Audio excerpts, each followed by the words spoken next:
Fala galera, eu sou o Fabiano Bandeira e aqui no meu canal muito Botafogo de futebol e regatas. Infelizmente o Glorioso foi eliminado nas oitavas de final da Copa do Brasil, venceu o Atlético Paranaense jogando melhor que o adversário por 1-0, perdeu nos pênaltis, está fora da competição nacional, segue líder do Campeonato Brasileiro, segue líder do Grupo A da Copa Sul-Americana, mas eu quero falar obviamente sobre o jogo de ontem. Um carrossel de emoções, galera. Eu estou gravando este vídeo depois das 3 da manhã, para ele entrar às 5h15 da manhã, porque depois de ter chegado em casa do jogo, pensei, é muita coisa para falar. E vários pontos me tocam e me deixam emocionado até. Não por conta da derrota ou da eliminação. A gente torce para o gigante Botafogo, que infelizmente, por mais administrações, passou muitas dificuldades, foi eliminado da própria Copa do Brasil de maneira vexatória em alguns momentos.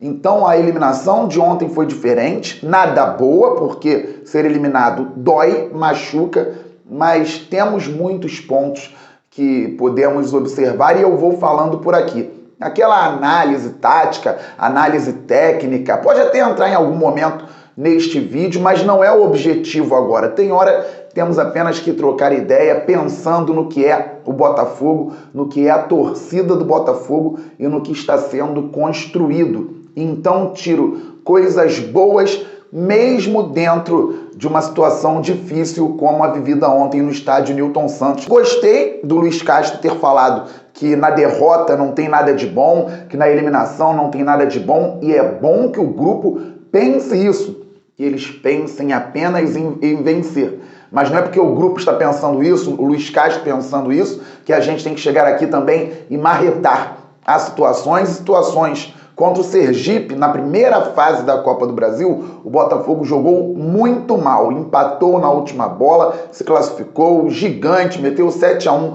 mesmo não jogando tão bem no Brasiliense na segunda fase, depois pegou o Ipiranga e fez 2-0 lá no Sul, 2-0 aqui no Rio de Janeiro, fez 2-0 no primeiro tempo contra o Atlético Paranaense no Paraná, tomou a virada e ontem jogou bola, fez 1-0, poderia ter feito mais. Contudo, infelizmente, a disputa acabou indo para os pênaltis e nos pênaltis saímos. Tá bom.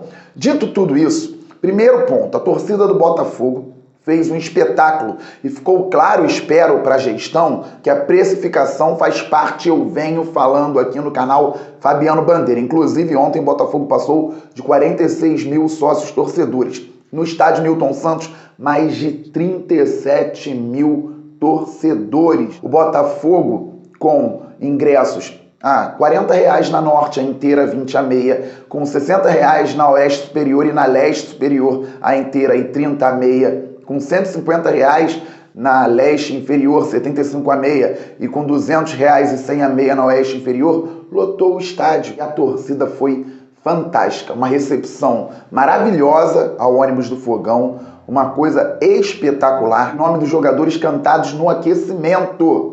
Depois, entrada em campo e um espetáculo completo. Maravilhosa torcida do Botafogo. Daqui a pouco eu falo sobre o fim. E começou a partida. O Botafogo com Perry no gol, de Plácido na lateral direita, Adrielson e Cuesta na zaga, Marçal na lateral esquerda. No meio campo, Marlon Freitas, Tietê e Eduardo. Na ponta direita, o Júnior Santos, centroavante Tiquinho Soares. E na ponta esquerda, o Vitor Sá. O Botafogo enfrentou um organizado Atlético Paranaense e foi para cima, tendo que fazer o resultado.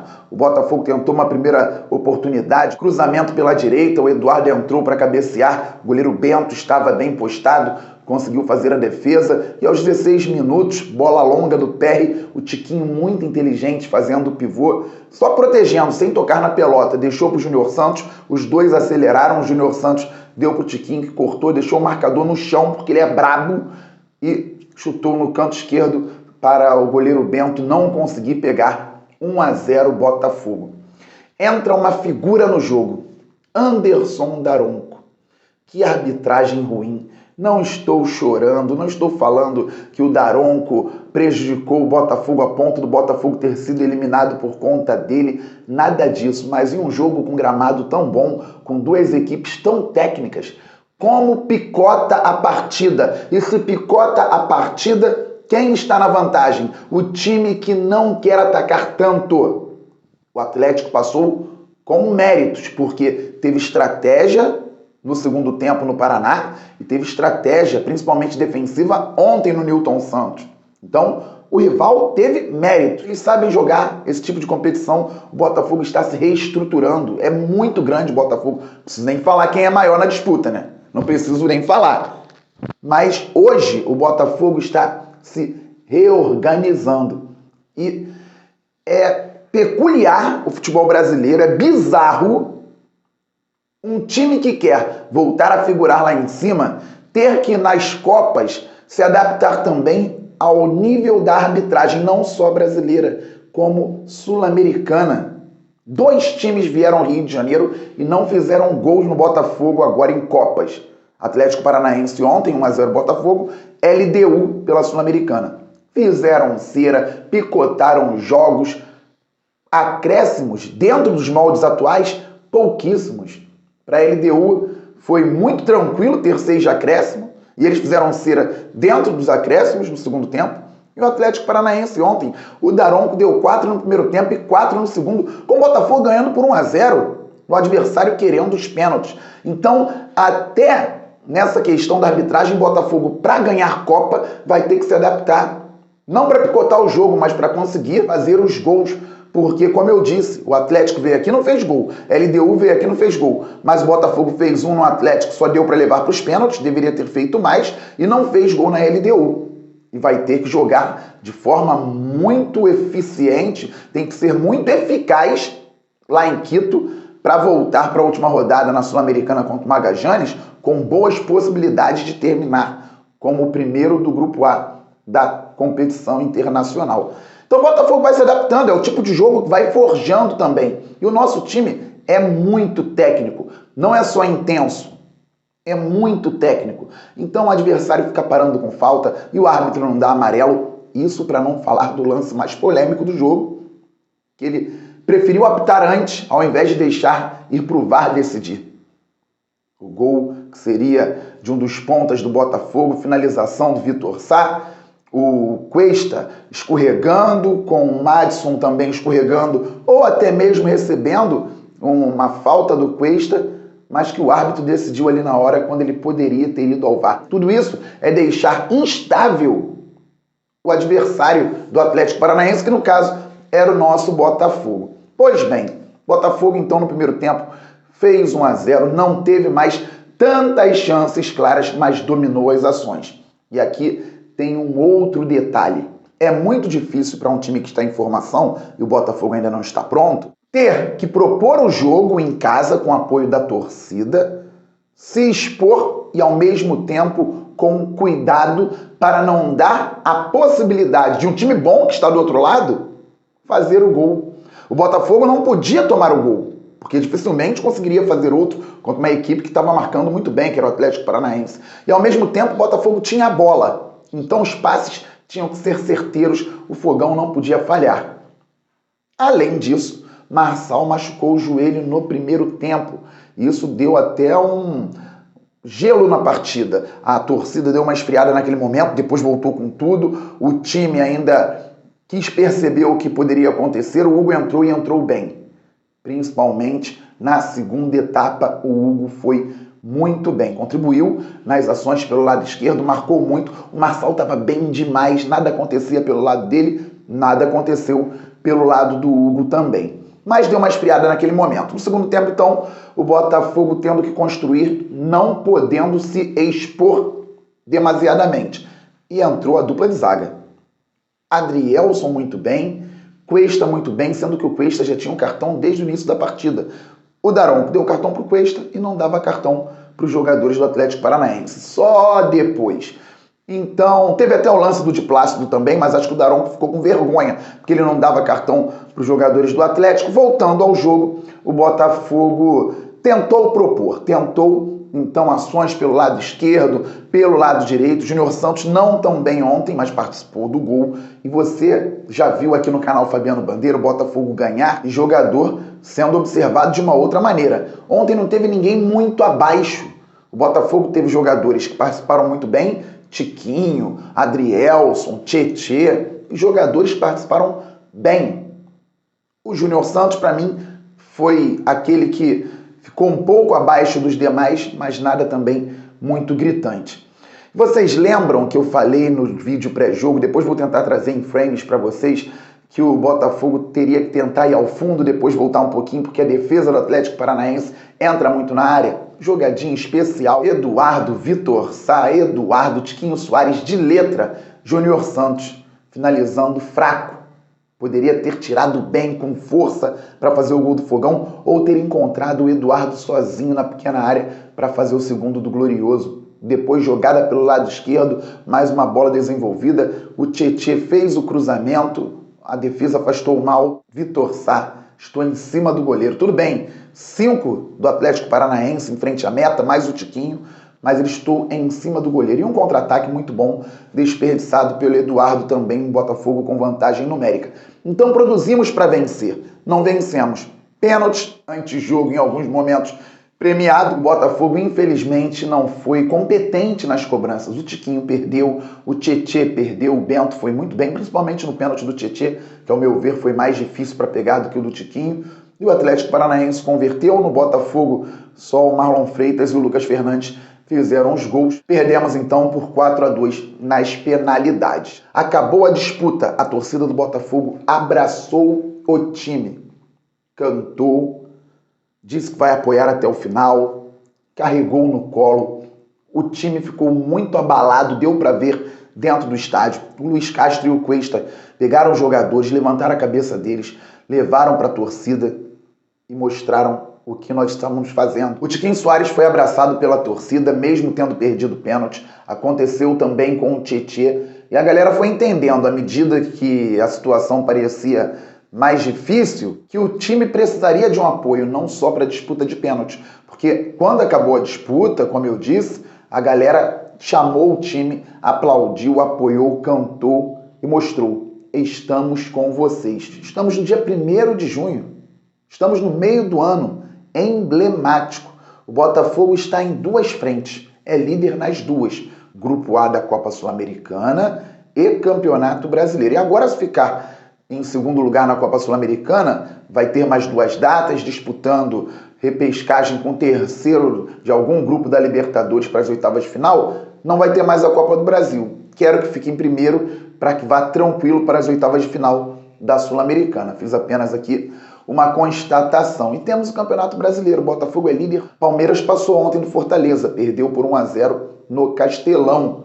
Está em 3 frentes: Libertadores, Copa do Brasil e Brasileiro. O Fortaleza saiu da Copa do Brasil. Tem o Brasileiro e a Sul-Americana. Um time que pode chegar forte também na competição internacional. Vou até falar sobre outros gigantes do futebol brasileiro. O Galo, que tem o elenco muito elogiado, perdeu para o time reserva do Botafogo no Newton Santos por 2-0 recentemente. Perdeu ontem também por 2-0 para o Corinthians e foi eliminado nos pênaltis na Arena Neoquímica, lá no Beira-Rio. O Inter fez 3-0 no América Mineiro, tinha perdido por 2-0 no primeiro jogo, tomou um gol 3-1, perdeu nos pênaltis também. Então, são coisas do futebol, mas voltando ao nosso clube, que é um clube diferente, que está em reconstrução. Ontem pode ter sido, apesar da dificuldade da eliminação, um marco, um elo de verdade entre time e torcida, pelo bem do clube. O Botafogo já mostrou muito em campo, mesmo em momentos difíceis, na minha caminhada como torcedor. E a torcida do Botafogo, sempre defendida por mim, já mostrou muito também. Eu já vi momentos maravilhosos da torcida do Botafogo nesses meus 39 anos de vida e 32 de arquibancada. Mas ontem eu vi, em todos os setores do Newton Santos, nas redes sociais, no Twitter, uma torcida entendendo o que é o Botafogo e o que ele pode vir a fazer daqui para frente, nessa reconstrução. Para terminar esse vídeo e trazer conteúdo em outros vídeos, senão vai ficar muito grande, seria melhor ter feito uma live às 3 da manhã, eu digo o seguinte: mentalidade de derrota teria sido a eliminação do ano passado se a torcida tivesse aplaudido, tivesse chamado o time de maravilhoso e gritado "valeu, Fogô". Vocês lembram? O Botafogo perdeu por 3-0 do América Mineiro em Minas, nas oitavas de final da Copa do Brasil. Voltou ao Rio, 13, quase 14 mil torcedores no Newton Santos, esperando alguma coisa acontecer. O América ganhou por 2-0. O Botafogo ali mostrou indícios de que melhoraria na temporada como melhorou. Tanto que no Brasileiro, 0-0 com o América Mineiro no Newton Santos, Wagner Mancini falou: esse Botafogo já é diferente, daqui para frente vai ser muito difícil jogar contra o time treinado por Luiz Castro. Pois bem, por mais que estivéssemos entendendo o processo, o início da SAF, ali não era momento de cantoria, de grito, de falar valeu, Fogo. O time tomou de 5 do América Mineiro. Ali era momento de críticas construtivas, ponderadas, e foi o que aconteceu. Em alguns momentos não tão ponderadas, não tão construtivas. Mas torcida de time grande não quer ver o Botafogo, em circunstância alguma, tomando de 5. Eu falava isso aqui mesmo entendendo o processo. E dizia, entendo, mas a partir da temporada que vem não pode acontecer. Não pode ter mais vexame. Ontem não foi vexame. Ontem o Botafogo jogou bola para fazer mais e fez 1-0. Pois bem, mentalidade vencedora é entender que na dificuldade da eliminação, da derrota, nós temos que estar juntos porque o time mostra um caminho e o treinador também. Podemos dizer que o time do Botafogo hoje está bem treinado. Vai até ficar difícil para alguns canais de TV, porque não sabem se o time é reativo, se o time é propositivo. E agora tem a bola direta também. O PR fez o lançamento, o Tiquinho Soares disputou apenas para deixar o defensor na dúvida. O Júnior Santos conduziu rapidamente, devolveu para o Tiquinho, que deixou o defensor no chão e fez o gol. E aí, é o time da bola direta? É o time que sabe propor? Com 62% de bola contra o Atlético Paranaense. 9 finalizações, sendo 5 no gol, sem ter tomado uma finalização do Atlético no gol. O Botafogo jogou no Newton Santos recentemente com o Fluminense, nenhuma finalização deles no gol. Nenhuma finalização do Atlético Paranaense no gol. Uma finalização do Atlético Mineiro no gol do Botafogo. Esse time é consistente e tem tudo para brigar em cima nas competições. Estamos em 2. Parte física pode melhorar. Perdemos alguns jogadores, vamos entender melhor o que vai acontecer com o Marçal. O Eduardo também sentiu algo na coxa, já não deve jogar sábado no Paraná, mas sabe quem estará lá na Arena da Baixada? Eu, Léo Bessa, Depp e vários botafoguenses acreditando no processo que um ano depois começa a mostrar que há competitividade, que há disposição e que há organização em campo, coisa que não víamos no Botafogo anterior ao da SAF nos últimos anos. Então eu estou muito chateado com a derrota. Dói, eliminação dói. E tem que doer, ainda mais para torcedor de time grande. Contudo, curioso e não ansioso, mas esperançoso com o que vem pela frente. Creio num bom 2023 e numa sequência maravilhosa. Copa do Brasil, muito ruim sair. Ano que vem tem outra. Vamos pela Sula, vamos pelo Brasileiro. Saudações alvinegras, aquele abraço. Valeu, fui.